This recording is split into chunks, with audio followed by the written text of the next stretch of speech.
ওমরার ভিসার জন্য শতভাগ আবেদনেই অনুমোদন দিত ঢাকার সৌদি দূতাবাস, কিন্তু ৬ মার্চ থেকে ভিসা দেওয়ার হার ২ থেকে ৩% নেমে এসেছে। এতে রমজানে ওমরা করার অপেক্ষায় লক্ষাধিক যাত্রী। একই কারণে হজের জন্য বাড়ি ভাড়া করতেও যেতে পারছেন না এজেন্সির প্রতিনিধিরা। ধর্ম উপদেষ্টা বলেছেন, সংকট সমাধানে সৌদি আরবের সাথে যোগাযোগ করা হবে। এই ঈদে জামা জুতো অ্যাক্সেসরিজের ডিসকাউন্ট।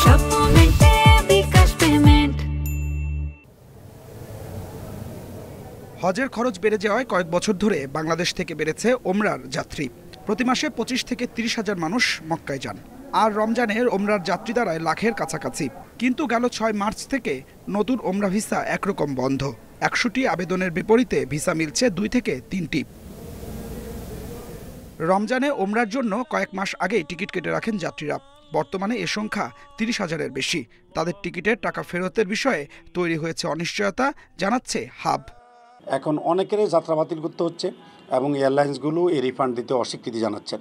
আমি মনে করি এটা একটা যৌক্তিক কারণে এই রিফান্ডগুলো পাওয়া উচিত এবং কেউ যাতে আর্থিকভাবে ক্ষতিগ্রস্ত না হয়। ইতিমধ্যে মানুষের মধ্যে, যাত্রীদের মধ্যে, এজেন্সিদের মধ্যে একটা চরম উৎকণ্ঠা তৈরি হয়েছে। এখানে শত শত কোটি টাকার একটা বিষয় ইনভলভ রয়েছে। আমরা আশা করি এই দেশের এই মূল্যবান বৈদেশিক মুদ্রাগুলো এয়ারলাইন্সগুলো যাতে এভাবে অনিয়মের মধ্যে নিয়ে যেতে না পারে, সেই পদক্ষেপ আমাদের মন্ত্রণালয় গ্রহণ করবেন। এদিকে কয়েক বছর ধরে হজের বাড়ি ভাড়ার জন্য আলাদা ভিসা বন্ধ। এজন্য ওমরার ভিসা নিয়ে এসব কাজ করতে যান এজেন্সির প্রতিনিধিরা।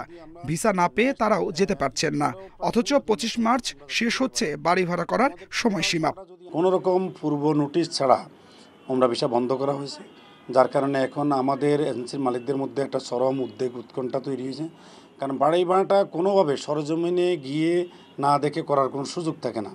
আবার রাজকীয় সৌদি সরকার থেকে একটা বাইন্ডিংস আছে ২৫শে মার্চের মধ্যে বাড়ি ভাড়ার কাজটা শেষ করার জন্য। বাড়ি ভাড়া না হলে মিলবে না হজের ভিসা। সংকট নিরসনে মন্ত্রণালয়কে জানিয়েও সমাধান পাননি এজেন্সি মালিকরা। তবে এ নিয়ে সৌদি আরবের সঙ্গে যোগাযোগ করা হবে বলে জানিয়েছেন ধর্ম উপদেষ্টা। কর্তৃপক্ষের সাথে আলাপ করে হাবের সদস্যের সাথে আলাপ করব, সৌদি গভর্নমেন্টের সাথে আলাপ করে আমরা সিদ্ধান্ত। এদিকে ২৯ এপ্রিল থেকে হজের ফ্লাইট শুরু করার কথা থাকলেও এখনও ঢাকা মদিনা রুটে ফ্লাইটের শিডিউলই নিশ্চিত হয়নি। Adilur Rahman, independent news, Dhaka.